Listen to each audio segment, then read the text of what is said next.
If you have ever felt overwhelmed by all the different modules in Make.com, you're not alone. But the truth is that the 80-20 rule really applies in this situation. Most times, you'll find yourself clicking on just a handful of components every time you need to automate a task. And today I'm going to break down the major components that I use 80% of the time so you can build automations faster and more confidently. I, at this point, have built countless automation systems for Make.com, and these systems include everything from content creation to lead management. And guess what? These components keep coming up time and time again, no matter the project. So it's great to know what these components are and how to actually use them. And this is exactly what I'm going to show you in this video. So by the end, you will know exactly which components you will rely on most often and how they fit together to create powerful automations. So the first thing we're going to do is break down the core components, and let's start by the first component, which is, in my case, Airtable. So Airtable essentially allows you to connect databases to Make, and you use it when you want to store leads, when you want to store content ideas, store project data, and there are a lot of use cases for it. So if you go to Airtable right here, you have a bunch of options. So you can watch records, you can watch responses, you can search for records, get a record, create, update, upsert, delete, and so on and so forth. I'll first start off by saying that the bulk create, bulk update, upsert, and delete aren't really ones I use very often. I tend to use bulk create sometimes. I ran into some issues when I was trying to bulk delete, but generally not a big fan of this, or haven't had to use them a lot.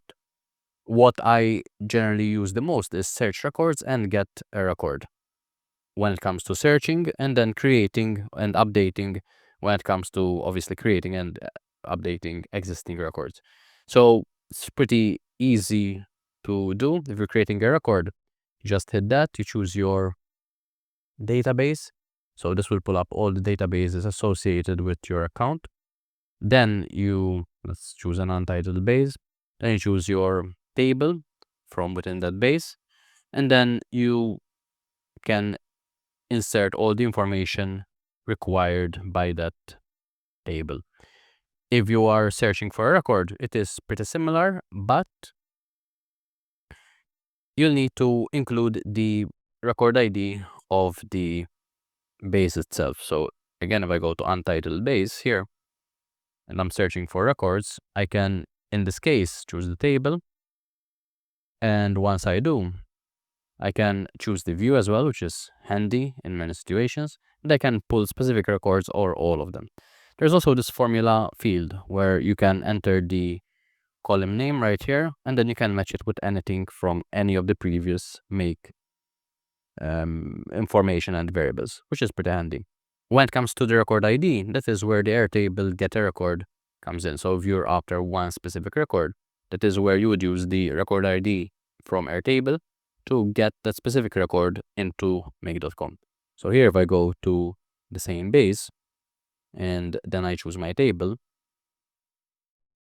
I will then get asked for a record ID. So that is either something that is hard-coded, or in most cases, it would be something that you get from the previous scenarios in Make.com. So anyway, that's the first very common used module in my experience, which is Airtable. The second component is flow control. And what that does is that it essentially manages logic and decision making in your automations. So if we go back here, we go to flow control, and you have different key elements in it. You have filters, you have routers, you have iterators, you have aggregators, repeaters. So these are very commonly used, and I'm just going to cover them briefly. So the first one, repeater, is when you want to obviously repeat something many times. Can start from 1 in this case, and it will repeat 3 times. Under the advanced settings, you also have this step. So if you set this step to be 2, it will start at 1, then it will jump, so it will become 3, then it will become 5, and so on and so forth, and it will repeat 3 times. So pretty handy in some situations. The next thing in flow control is an iterator. So this allows you to take an array, and as you can see, there's one arrow in, so one array, and it will give you a bunch of separated pieces of information called bundles. So you insert an array, and you get bundles out as a result. On the flip side, you have the aggregator. So as you can see, the icon is kind of the opposite. You have multiple things going into one thing. So you choose where you want to get the information from, you choose what information, and this will put it all together in the form of an array. So that's the array aggregator. And then you have the router, which is great when you want to separate your flow into different routes. So here you have filters, and then you can say if some variable is equal to 1, for example, then go down this first route. If it's 2, go down this middle route. If it's 3, go down this third route. So these are the flow control tools within Make.com. There are many example cases where you might want to use this or these components together. Say you're sending leads to to different email sequences based on where they came from. That could be a way or a reason to use flow controls to get to the specific point you want. Okay, the third component is OpenAI and ChatGPT, Whisper, and DALL-E. So what this does is it generates text, it generates images, it generates transcription, and this is very useful when you have content generation needs and you want to personalize stuff. Say you have, I don't know, an auto, or you're building an auto-generating blog post creator where you want to go from keyword to outline to the completed article. And then maybe you connect everything in Airtable. So if I go to here and I go to OpenAI, create a completion, this is where the magic is found. So the way it works is that you set up your connection, you select your method, which can be a completion or a prompt completion, which isn't really something I've ever used. You choose the model. So there's a whole list of OpenAI models that you can choose. Some of them are just text, like these ones right here. But then you also have the audio ones. You have more advanced models, cheaper models, older models. So it's all in there. So you choose the model that you're after. You can choose how many tokens you want to use in total to complete your query. And then once that loads, you can add different messages. So you have 3 different roles: system, user, and assistant. And then you can enter whatever it is that you want to ask the AI. So what's the capital of France? You hit OK, and at its simplest kind of usage, that is where you will get the capital of France is Paris. So you get an answer back based on your query. Again, you can use this and then connect it to something like Airtable, where you can, for example, create a record here. So you can, oops, that's the wrong one. You can create a record here, so you can clone that, which means that the data from your ChatGPT under the result parameter can now be saved in Airtable. So like that, you are connecting data together, taking it from one source and sending it to the right destination. There's a lot that you can do with ChatGPT and OpenAI. The next module that I want to cover is Google Sheets. And essentially what this does is that it manages spreadsheets and dynamic content storage. It's great when you are storing campaign results, when you are storing contact lists, when you are, storing reports that you generate. And there's a ton of use cases for it. For example, if you want to log incoming leads with a specific tag, you want to set their engagement metric and how valuable they are for your business. There's a lot that you can do with Google Sheets. And the way that works is that you go here, you choose Google Sheets, and similar to Airtable, there's a lot that you can do with it. So you can watch new rows, you can add a row, update a row, bulk add, bulk update, what changes, update a cell. One thing that I really love about this is the make an API call, because this allows you to insert virtually unlimited number of new elements into a Google Sheet with just one operation. So if you used make before, you know that each of these, when they run, consume an operation. So I use one operation here. I would have used 3 operations here. 4 operations here, and there's a limited amount of operations you get based on the account you have. And you can also always obviously get more, but you're paying for it. So with this make an API call, Google Sheets makes it relatively easy to insert a lot of new rows into a Google Sheet with just one operation. And I have a video specifically recorded on that. So feel free to check that out if it is of interest to you. Anyway, so this is Google Sheets. It's in a way very similar to Airtable. And if I had to pick, I would go for Airtable because I feel that it's much easier to work with. But then again, many people use Google Sheets, so it's also something I use on a very regular basis, and it allows me to manipulate data as needed. Okay, component number 5, I believe we're at number 5, is webhooks. And what this does is that it sends and receives data between make.com and external apps. And I think once you start using webhooks and you realize the power that they can give you, you will never go back, or you'll wonder how you managed to make it that far without using them. Essentially, they are a way to get instant data capture from forms, from different sources, from all the platforms that you potentially could imagine. So generally, most advanced or most common platforms have a way to send webhooks to different sources, including me.com. In terms of use cases, let's say that you're capturing data from a contact form and you want to instantly get the data from this contact form so you can send a follow-up email. The way you would do it is that you would have a webhook right here.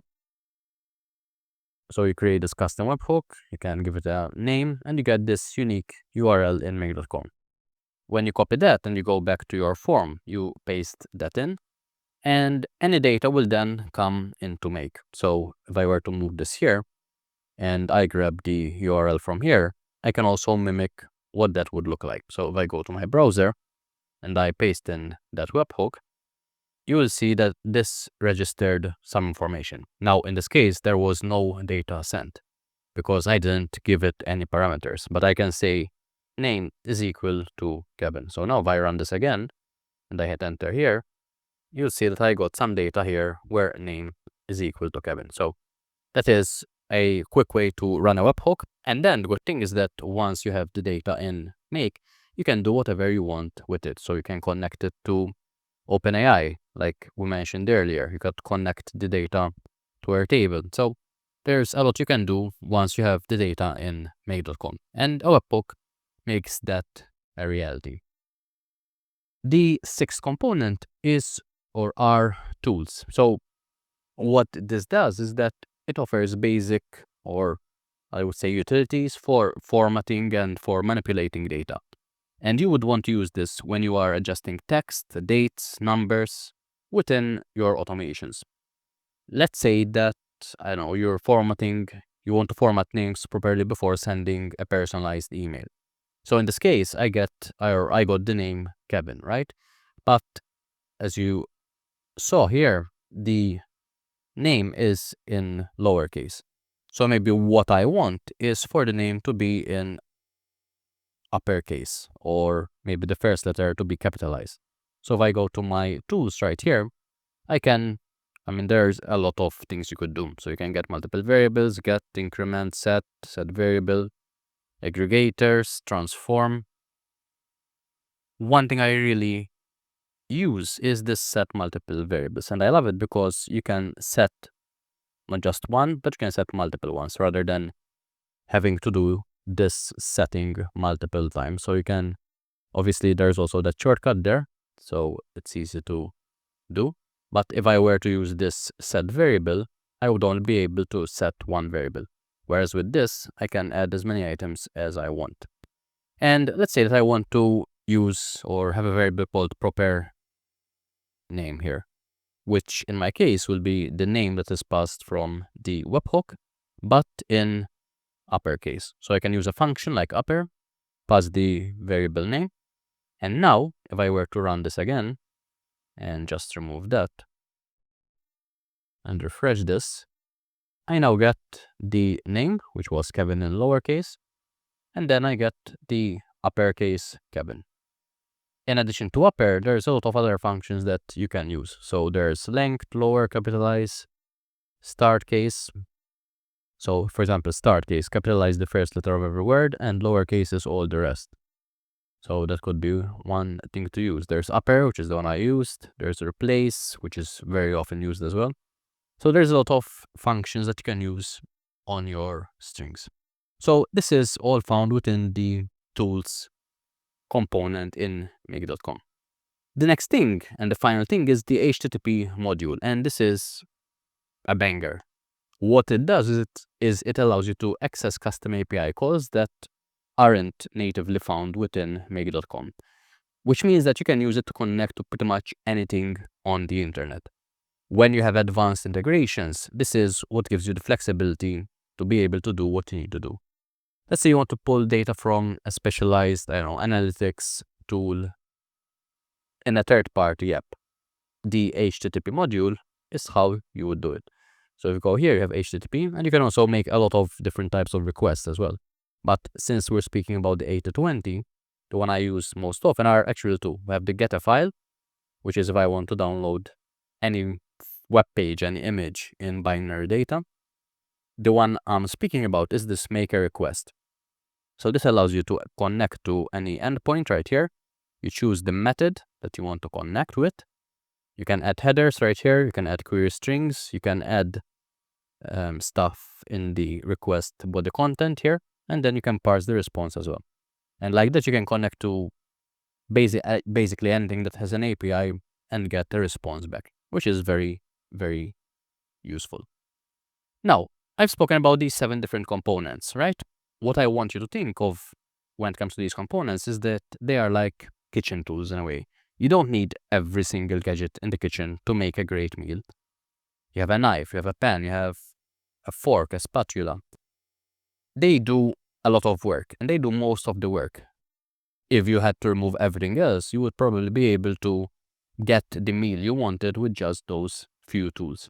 And in a way, this is very similar to these core components in make.com. Once you start using them, you'll realize that they can get you 90%, 95% of the way to your destination. So now that you know these essential building blocks, I would invite you to master them individually and then come up with ways to use them collectively, because I think that is where the power really comes in. And yeah, that's pretty much it. If you have enjoyed this video, hit the like and subscribe so you don't miss future videos. And in the meantime, check out the links in the description for more ways how I can help you in your business. I'll speak to you in the next video.